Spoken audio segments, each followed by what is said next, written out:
पाठ के विद्यार्थियों गुड मॉर्निंग।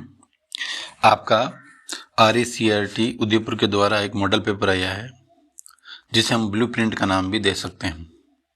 उस ब्लूप्रिंट में हमारा पेपर कैसा आया 8वीं क्लास का, आपको ध्यान रखना है। जो ईयरली बोर्ड एग्जाम होते हैं पूरा पैटर्न उसी पर आधारित होता है। पहले जब आता था जो पैटर्न आता था वो ब्लूप्रिंट के वाइज आता था, पेपर भी आता था कि कौन सा सवाल या कौन सा पार्ट कितने नंबर का आएगा, लेकिन इस बार ऐसा नहीं आया। इस बार डायरेक्ट मॉडल पेपर आए। जब मॉडल पेपर आए तो हमने उसका अध्ययन किया। तो सबसे पहले अध्ययन ये किया कि आखिर उसमें 6 नंबर के कितने सवाल आते हैं। देखो 6 नंबर में कक्षा 8 के बच्चों के लिए पॉजिटिव बात क्या है और नेगेटिव बात क्या है। सबसे पहले पॉजिटिव बात है कि 6 नंबर के हमारे 4 सवाल आते हैं। कितने आते हैं? 4। और इनको आप जब मल्टीप्लाई करोगे तो 24 नंबर ये डायरेक्ट आते हैं। अब ये 6 नंबर के कौन से सवाल आते हैं? सबसे बड़ी चीज़ है कि प्रत्येक सवाल अथवा में आता है, अर्थात हर 6 नंबर के सवाल में 2-2 सवाल आते हैं।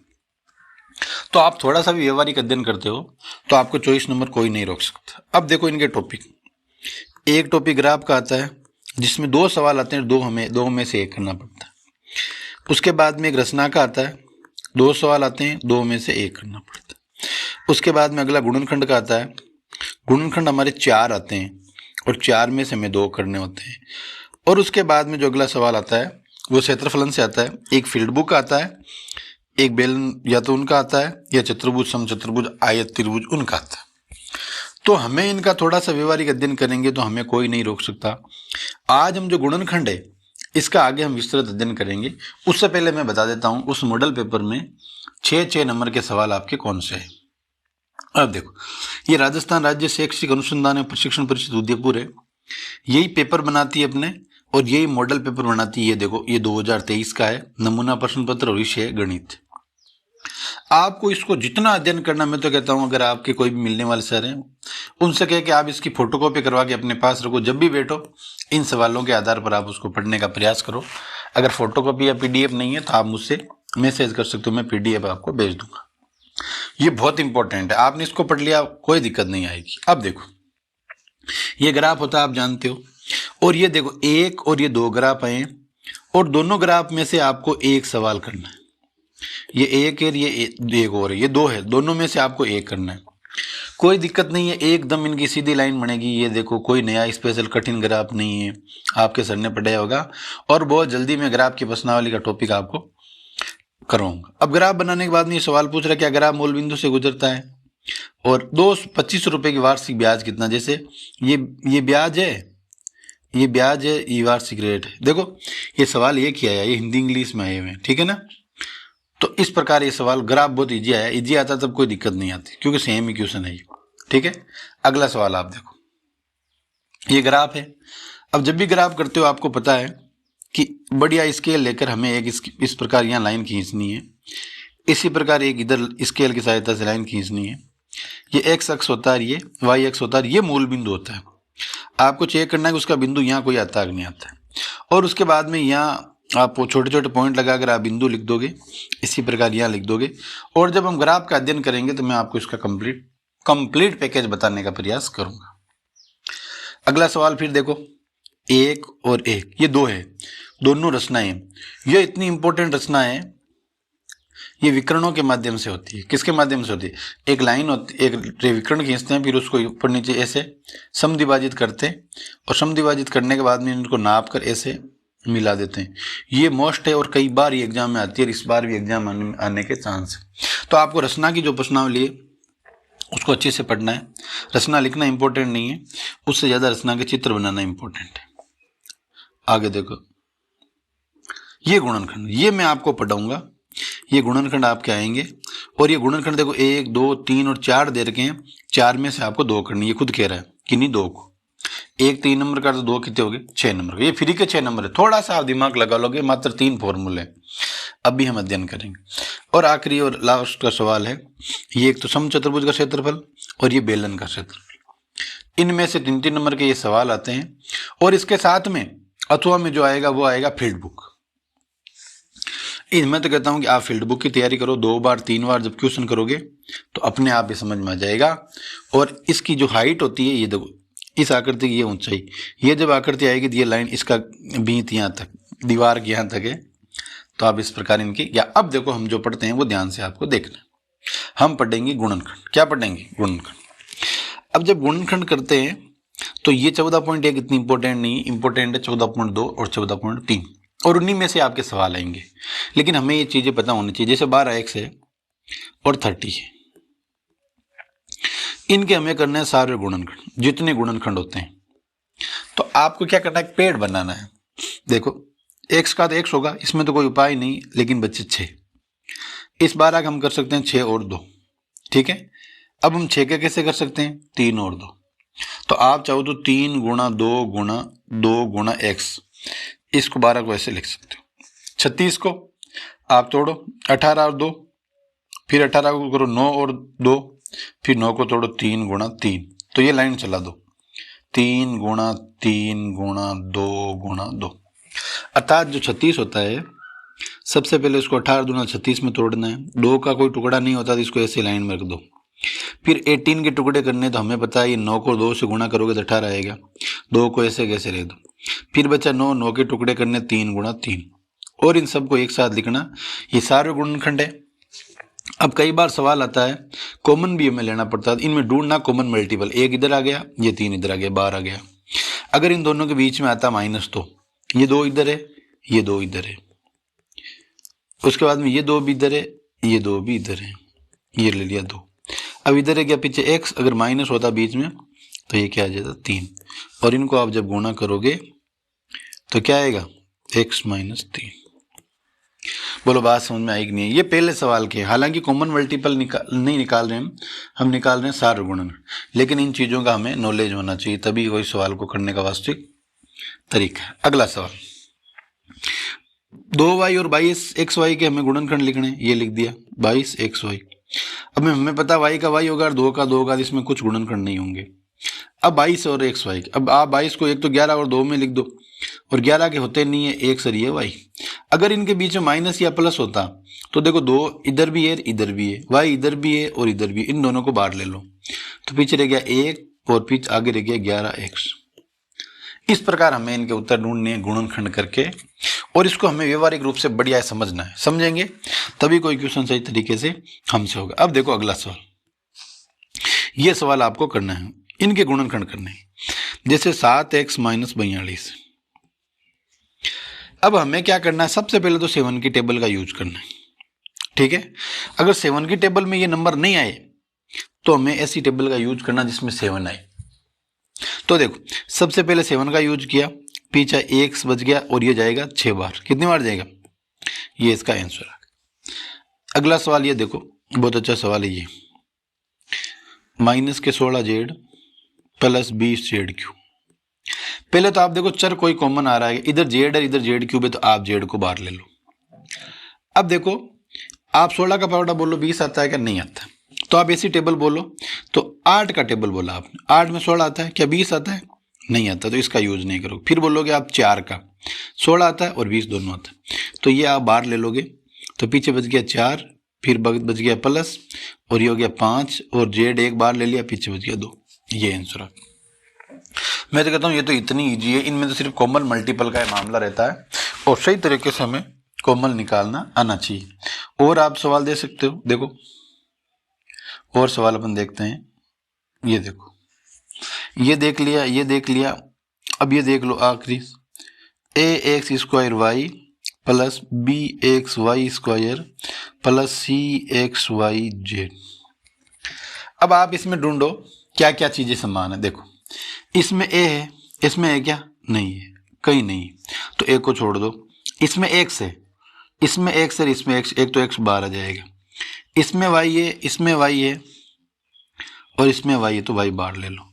इसमें z है लेकिन इनमें z नहीं है, तो देखो ये x बाहर आ गया, तो पीछे एक तो a बच गया और एक बच गया x। क्यों? कि x 2 है, एक बाहर ले लिया। इसी प्रकार ये प्लस लगा दो, b बच गया, x बाहर ले लिया, एक y ले लिया, तो ये बच गया, और फिर आप देखोगे तो ये cz बच गया। ये आंसर आ गया।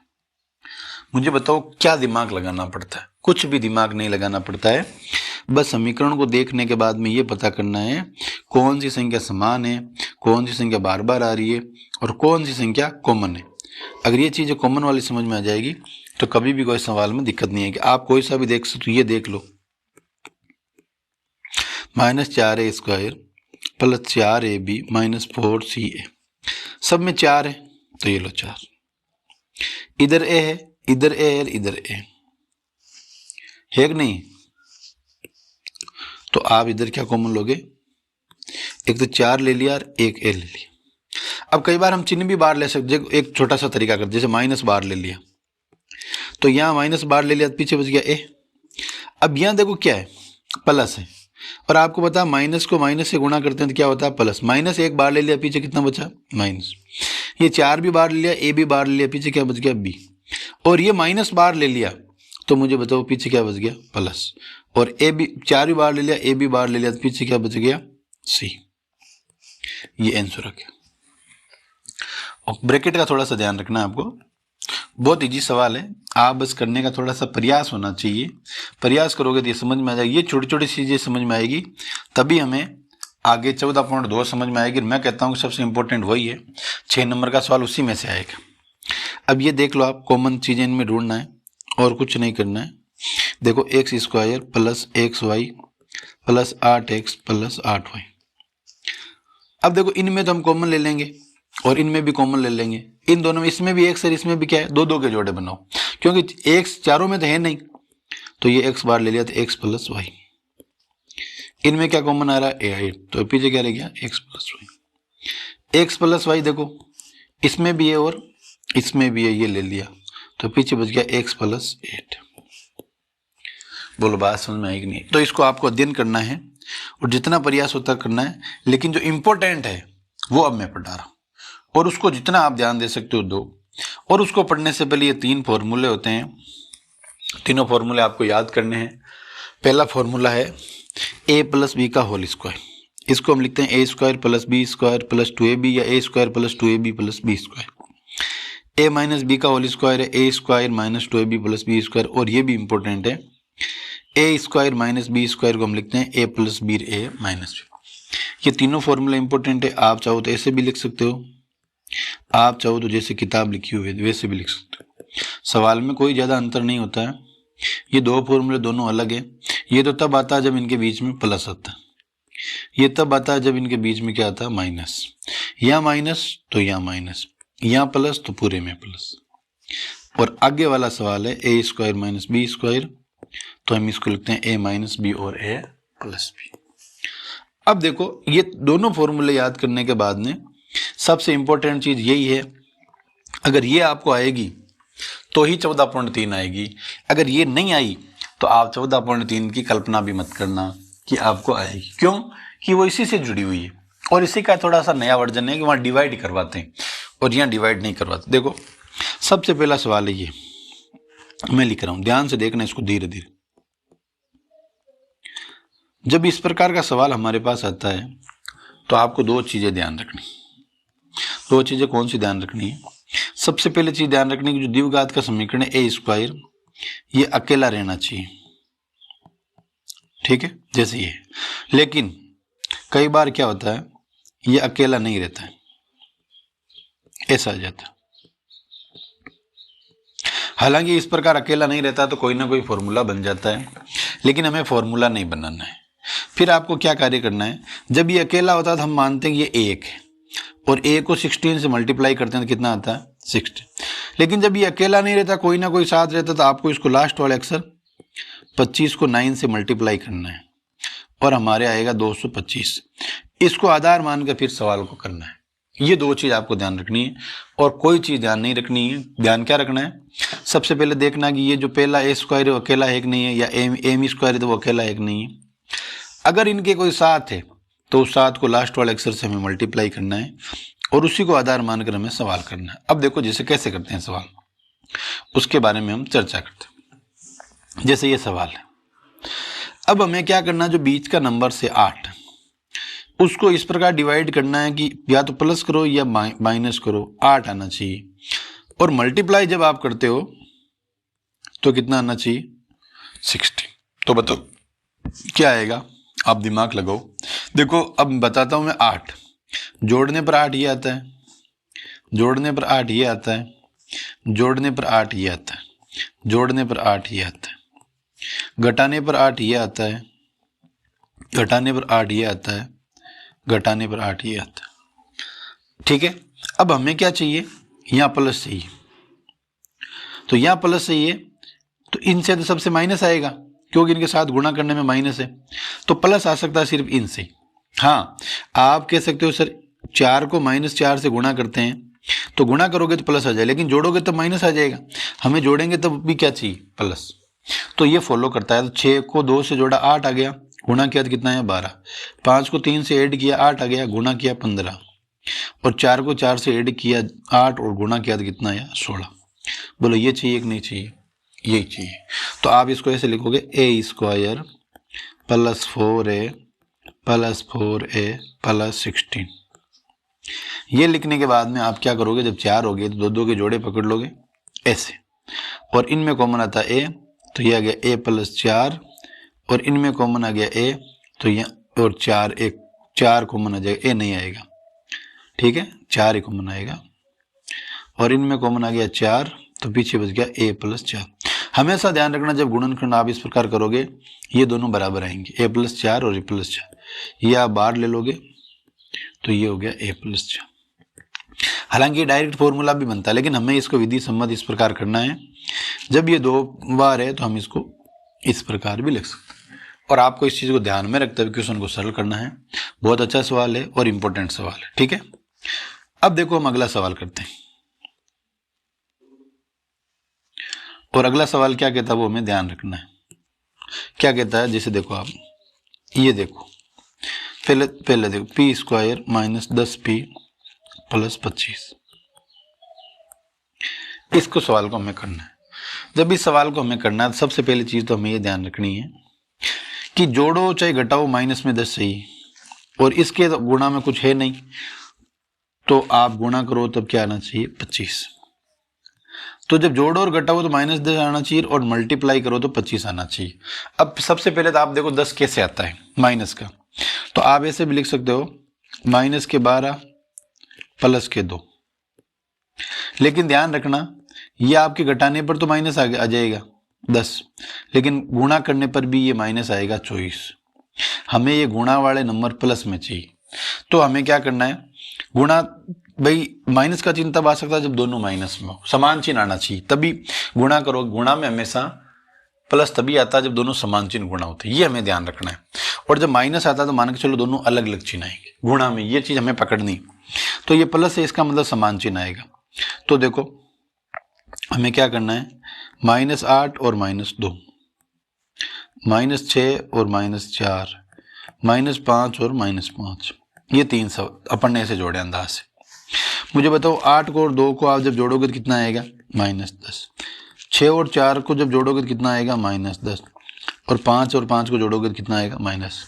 अब इनको जब मल्टीप्लाई करोगे तो ये तो 16, ये 24, और ये कितना आ गया 25। आपको क्या चाहिए 25, तो आप यहाँ लिखोगे p² -5p -5p और +25। ठीक है नहीं, और p इनमें से कॉमन ले लोगे तो p बाहर आ गया, पीछे क्या बच गया -5। अब देखो यह माइनस आपने बाहर ले लिया और 5 बार ले लिया, जब माइनस बाहर ले गया तो p बच गया। आपको पता प्लस का निर्माण कैसे होता है, माइनस को माइनस से गुणा, एक माइनस बाहर ले लिया तो एक माइनस पीछे बच गया। दूसरी चीज है कि आपको ये ध्यान रखना इसके बराबर ही ये आएगा, तो p -5 आपने कॉमन ले लिया तो पीछे एक तो p बच गया और एक ये बच गया। बोलो बात समझ में आई कि नहीं आई, ये चीजें आपको ध्यान रखनी है। दूसरी चीज ये ध्यान रखनी है हमें गुणा करने पर ये प्राप्त करना है, अगर यहाँ कोई संख्या नहीं हो तो ये कोई चिन्ह नहीं हो तो हमें ये भी चीज ध्यान रखनी है कि प्लस कब आता है गुणा करने पर, या तो समान चिन्ह गुणा होते हैं और या अलग अलग चिन्ह। लेकिन अगर यह माइनस आता है तो आप मान के चलो दोनों ये माइनस वाले ही होंगे, अगर प्लस आता है तो दोनों क्या होंगे प्लस। बोलो बात समझ में आई कि नहीं आई। अब देखो आगे अगला सवाल। अब ये सवाल इंपॉर्टेंट है, इसको हमें थोड़ा सा सही तरीके से करना है, ये करेंगे तभी हमारे समझ में आएगा। और यही वो चीजें हैं जो हमारे क्वेश्चन को आगे बढ़ाती है, नंबर हमें ये देती है। ये देखो मैंने आपको कहा सबसे पहले हमारा जो चर है एम स्क्वायर अकेला होना चाहिए। क्या होना चाहिए? अकेला। क्या ये अकेला है? नहीं, अकेला नहीं। तो इनके साथ कौन है? 25। तो हमें सबसे पहले 25 को 9 से गुणा करना है, तो हमें क्या आएगा? 225। अब आपको क्या करना है कि मल्टीप्लाई करो तो 225 और जोड़ने घटाने पर 30 आना चाहिए। अब देखो ये प्लस का चिन्ह है, तो हमें पता है कि दोनों संख्या या तो माइनस माइनस की होगी या प्लस प्लस की होगी। अब यहाँ पर उत्तर क्या है? प्लस। तो ये माइनस की नहीं होगी, दोनों संख्याएं हमेशा किसकी होगी? प्लस की होगी। किसकी होगी? प्लस की। ये चीज हमें ध्यान रखना है। और जब ये प्लस की होगी तो आप जोड़ो 30 में, 16 और 14 30, 15 15 30, 13 17 30, और इन दोनों को जब हम गुणा करेंगे तो ये 225 नहीं आएगा, ये भी नहीं आएगा, ये आ जाएगा। तो आप इसको ऐसे करोगे,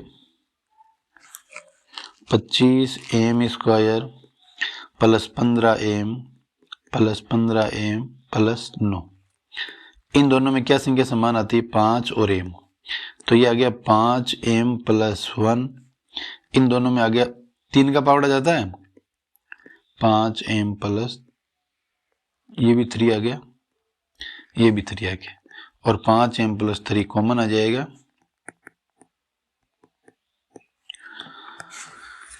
इस प्रकार ये सवाल आ सकता है। हो सकता है आपको थोड़ा थोड़ा समझ में आए क्योंकि पहली बार पढ़ रहे हो, लेकिन आपको इसको समय दोगे तो ये चीज़ अपने आप ही आपके समझ में आ जाएगी और कोई लोड लेने की आवश्यकता नहीं है। धीरे धीरे क्रमबद्धता से आपको सवाल करना है। कौन सा सवाल कैसा है इसको इजी नहीं लेना है, 2 बार देखना है, 3 बार देखना है, 4 बार देखना है। लेकिन ये ध्यान रखना, ये सवाल हमेशा गुणनखंड के तभी होंगे जब इनमें एक चर होंगे। जब एक से अधिक चर आ जाता है, मान लो यहाँ x आ जाता है, y आ जाता है, तो आपको ये मानना है कि कहीं ना कहीं उसमें a प्लस बी के होल स्क्वायर या a माइनस बी के होल स्क्वायर की सुगंध आ रही है, और उसके अनुसार हमें करना पड़ेगा। अब देखो कुछ सवाल है जो आपकी किताब के मैं करा रहा हूं, आपको ध्यान से देखना है। अच्छे सवाल है। देखो ये सवाल है, जैसे ये लगातार हम कर रहे हैं। अब 7वां सवाल मैं आपको करा रहा हूं। L plus M square minus 4m। अब हमने क्या किया कि आपको एक सूत्र लिखाया a प्लस बी का होल स्क्वायर। अब आप क्या जैसे 8वीं क्लास के बच्चे हो, इतनी प्रैक्टिस करते नहीं हो, ज़्यादा फोकस आप पर कई जने नहीं दे पाते, तो आपको क्या करना है, यहाँ एक की जगह एक की कोई जरूर नहीं है, यहाँ कुछ भी आ सकता है। यहाँ r प्लस एम भी आ सकता है, q प्लस r भी आ सकता है, कुछ भी नहीं। लेकिन आपको तो ये ध्यान रखना है कि पहले चर का स्क्वायर, दूसरे चर का स्क्वायर, फिर इनको 2ab से गुणा करना। कैसे? जैसे करना है, इस एल का स्क्वायर, इस एम का स्क्वायर, फिर लिखना है 2 संख्या 2 और दोनों को ऐसे लिख दो, और फिर ये माइनस 4lm लिख दो। आप एक चीज नोट करोगे, यहाँ भी lm और यहाँ भी lm, तो ये L square plus M square, ये दोनों सरल हो जाएंगे, बड़ी संख्या का चिन्ह माइनस है, तो ये आ गया 2lm। और मैंने आपको सिखाया इसका भी स्क्वायर, इसका भी स्क्वायर, और दोनों को गुणा जब प्लस से करोगे तो प्लस, और माइनस से करोगे तो माइनस, और ये स्क्वायर। ये आंसर आ गया। कितना इजी सवाल है ये सवाल है, ये सवाल। ठीक है, तो हमें इन चीज़ों का छोटा छोटा ध्यान रखना है, और जब आप ये छोटे छोटा ध्यान रखने में कामयाब हो गए तो आप बहुत अच्छे सवाल करोगे, कोई समस्या कभी भी नहीं आएगी। ये इंपॉर्टेंट प्रश्नावली है, ये होगी तो 14.3 अपने आप ही हो जाएगी, उसमें कोई समय लगेगा नहीं। आगे का सवाल ये उठा लो, ये पूरी हमने पढ़ ली, आप प्रयास करना, नहीं आए तो मुझे पूछ लेना। अब ये सवाल 4p square minus 9q square. सबसे पहले जब स्क्वायर आता है तो आपको पता होना चाहिए कि 4 का हम कितना वर्गमूल निकालते हैं। जैसे 2 का स्क्वायर 4 होता है, 3 का 9 होता है, 4 का 16 होता है, 5 का 25 होता है, 6 का 36 होता है, 7 का 49। ये चीज़ हमें याद होनी चाहिए। तो स्क्वायर के रूप में हम लिखेंगे तो इसको 2p का होल स्क्वायर लिख देंगे, और 9 को हम कितने में लिखेंगे? 3 में। अगर मान लो यहाँ पर आ जाता 25p square minus 49q square, तो 25 को कितना लिखते? 5p का होल स्क्वायर, और 49 को कितना लिखते? 7q का होल स्क्वायर। इस प्रकार हम लिखते हैं। और ये a square minus B square का सूत्र होता है, तो इसको हम लिखते हैं, क्या लिखते हैं? a minus B a plus B. तो आप मुझे बताओ, ये हो जाएगा 2p माइनस 3q, और ये हो जाएगा 2p प्लस 3q। इसी प्रकार आप इसको लिख सकते हो 5p माइनस 7q और 5p प्लस 7q। ये हमें चीजें ध्यान रखनी है, ये कोई कठिन नहीं है, बस हमें इनको लाइन टू लाइन करना आना चाहिए, और लाइन टू लाइन अगर हमने कर लिया तो कोई कभी समस्या नहीं आएगी। सारे सवाल एक ही पैटर्न से होंगे। आगे देखो, ये कर लिया, ऐसा सवाल हमने ये, अब इनका देख लो। अब देखो ये सवाल आ गया आपको कंफ्यूज करने के लिए। जब ये सवाल आ गया तो ना तो 60 तरीका हमें वर्गमूल निकालना आता है, ना निकलता है, ना 112 का निकालना आता है, नहीं निकलता है। तो हम इसको दो तरीके से कर सकते हैं। सबसे पहले तो आप एक चीज चेक करो जिसमें इसमें दोनों का भाग चला जाए, पावड़ा बोलो, जिसमें ये आता है, ये भी आता है। और ये अगर आपको पावड़ा भाग भी नहीं आता है तो आप टेंशन मत लेना, आप क्या कर सकते हो, इसको ऐसे भी लिख सकते हो 63 और ये a का होल स्क्वायर, इसको आप ऐसे लिख सकते हो। और जब आप इसको सरल करोगे तो a square minus B square का हो जाएगा। तो हम इसको लिख सकते हैं 63a माइनस अंडरूट 112b, क्योंकि जो एग्जामिनर होता है वो यही चेक कर रहा है कि आपको फॉर्मूला आ रहा है या नहीं। लेकिन आपको ऐसा डायरेक्ट नहीं करना है, क्योंकि आपको अपने माइंड का भी तो यूज करना है। ये तो हम कर ही सकते हैं, कोई दिक्कत नहीं। तो हमें क्या करना है, इनकी टेबल का यूज करना है। तो 9 का जब पावड़ा बोलते हो तो ये आ गया 7 की टेबल का जब हम यूज करेंगे तो ये बाहर आ जाएगा, पीछे बच गया 9a स्क्वायर, और इसमें जब आप 7 का भाग दोगे कितना आएगा 1, और ये 16। अब ये 7 को बाहर रहने दो, इसको आप लिख सकते हो 3a, इसको लिख सकते हो 4b का होल स्क्वायर, और फिर आप इसको खोल सकते हो 3a minus 4b 3a plus 4b। ये आंसर आ गया। तो आपको चिंता नहीं करनी है, तरीके से शुद्धता से ये सवाल करने हैं। ये मैंने करवा दिया, तो आपको क्या करना है, ये अपन ने कर लिया, ये भी अपन कर लिया। ये आ गया 49। आप जानते हो 49 का कितना होता है 7, कितना होता है, आगे दे रखा 36 का कितना होता है 49 एक्स स्क्वायर माइनस 36। 49 का होता है 7 और 36 का कितना होता है 6। तो आप इसको लिख सकते हो 7x माइनस 6 7x प्लस 6। देखो फॉर्मूला सिर्फ 3 फॉर्मूले आ गए तो आप इस पूरी बुक को सवालों को एक एक कर सकते हो, कोई समस्या आपको कभी भी नहीं आएगी। तो आपको ये सवाल करने हैं। ये देखो आगे बहुत अच्छा सवाल है, चौथा सवाल,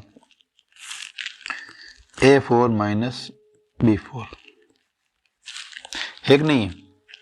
इसी प्रकार ये सवाल भी आप करने का प्रयास करना, छोटे छोटे चीजें हैं। तो देखो A4 का हमने कभी पढ़ा नहीं लेकिन स्क्वायर का पढ़ा, B4 का कभी पढ़ा नहीं लेकिन हमने स्क्वायर का पढ़ा।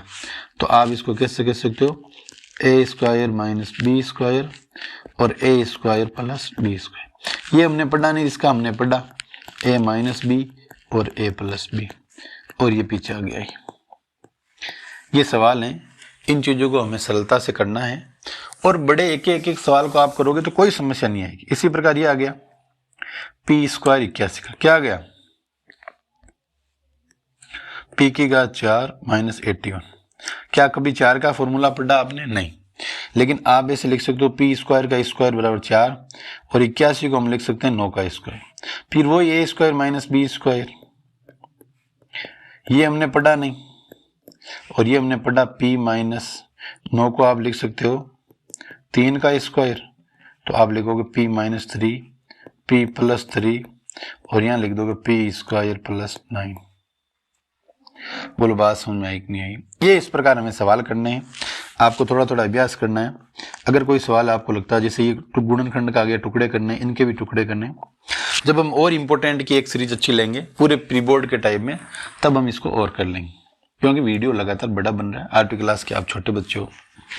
अब ये प्रश्नावली है, इसमें कोई इतना कठिन नहीं है, सारी चीज़ों का उन्हीं का यूज कैसे भाग देना सिर्फ।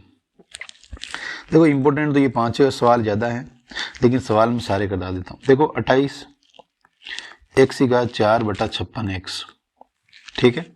आगे वाला सवाल है 36 y की घात 3 बटा 9 y स्क्वायर। जहाँ भाग का चिन्ह आता है इस भाग को आप बटाव में बदल सकते हो। ये पहला सवाल पूरा हो गया। तो आपको क्या करना है, ये x से x कट गया, पीछे कितना बच गया, x की घात 3। 28 का पावड़ा कितनी बार जाएगा, 2, ये उत्तर आ गया। 9 का पावड़ा कितनी बार जाता है, 4 बार। y स्क्वायर से y कट गया तो -4, ये ऐसे उत्तर। इसी प्रकार और देख लो आप सवाल। हमने टुकड़ा करना सीख लिया, अब यहाँ सिर्फ हम भाग दे रहे हैं। जैसे 5x² माइनस का 6x भाजक 3x। कहीं पर भी भाग का मत निशान है, इसका मतलब वो उसको हम लिख सकते हैं बटावा में। इन दोनों में देखो क्या संख्या समान आ रही है, x समान आ रहा है और कुछ नहीं आ रहा है, तो x बाहर ले लिया तो 5x माइनस 6 बच गया 3x। ये x से x कट गया, आप इसको ऐसे लिख सकते हो, ये आंसर आ गया। अलग अलग भाग भी दे सकते हो, लेकिन ये ऐसे डायरेक्ट लिखो तो कोई समस्या नहीं है। अलग अलग भाग दे और ये दे लो, बस अंतर कितना है, ये तो आ गया 5x/3 और ये कटेगा तो 2 आ जाएगा। तो ये चीजें हमें करनी है, थोड़ा थोड़ा सा डिवाइड करने का प्रयास करना है, और ये जब हम प्रयास करेंगे तो हमारी सफलताएं निश्चित रूप से एक अच्छी स्थिति में आ जाएगी। आगे ये सवाल एक मैं करवा देता हूं, बाकी आपको करने नहीं आएंगे तो मैं एक बार और बता दूं। ये देखो, ये हमें आपको करना है, ये मैंने बहुत सारे बताए। सबसे पहले मैंने आपको कहा जहां भाग आता है वहां आप उसको बटावा में लिख सकते हैं, लिख दिया। अब आपको पता है कि इस प्रकार 7 के टुकड़े करने हैं कि जोड़ने घटाने पर 7 आए और गुणा करने पर 10 है। मैंने कहा जब भी गुणा करने में प्लस का चिन्ह आता है, इसका मतलब या तो माइनस माइनस होगा या प्लस प्लस होगा। माइनस माइनस तब होगा जब यहाँ माइनस आए, प्लस प्लस तब होगा जी यहाँ प्लस है। तो इसका मतलब प्लस आया, इसका मतलब ये उत्तर आएंगे। तो हम लिख सकते हैं +5 और +2। तो आप इसको लिख दोगे y² + 5y + 2y + 10 बटा y + 5। इनमें y कॉमन आ गया तो y + 5, इनमें 2 कॉमन आ गया तो y + 5। और आप इसको जब सरल करोगे तो y + 2 बार ले लिया, पीछे बच गया y + 5, नीचे y + 5 है, ये कट गया, आंसर क्या आ गया। इतना इजी टाइप सवाल है। आप बाकी के सवाल थोड़े थोड़े करने का प्रयास करना, नहीं आएंगे तो हम एक विस्तृत श्रृंखला लेकर और कर लेंगे। आप जुड़े, आपने समय दिया, थैंक यू सो मच, बहुत बहुत धन्यवाद।